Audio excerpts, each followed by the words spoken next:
मुंबईत पंकजा मुंडेंच्या पीएच्या पत्नीची आत्महत्या, हत्येप्रकरणी पती, दीर, नणंदवर गुन्हा दाखल।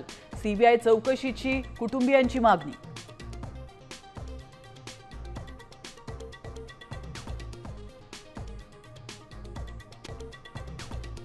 मनसे नेते अमित ठाकरेंचं नवी मुंबईत शक्ती प्रदर्शन, छत्रपती शिवरायांच्या पुतळ्याला अभिवादन, तर नेरूळ पोलीस स्टेशनमध्ये जाऊन नोटीस स्वीकारली।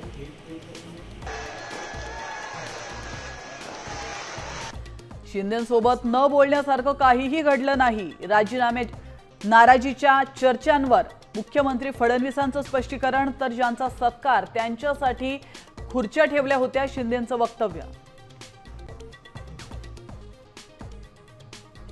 सुप्रीम कोर्टातील सुनावणीमुळे झेडपी निवडणुका पुढे जाण्याची शक्यता, उपमुख्यमंत्री अजित पवारांचं मोठं वक्तव्य। राज्यातील मतदारांना वाटण्यासाठी सुरतमधून 40 रुपयांच्या साड्यांची खरेदी, साम टीव्हीची एक्सक्लुझिव्ह बातमी। कोल्हापुरात टीईटीचा पेपर फोडण्याचा प्रयत्न, परीक्षार्थी शिक्षकांसह 9 जणांना पोलिसांनी घेतलं ताब्यात।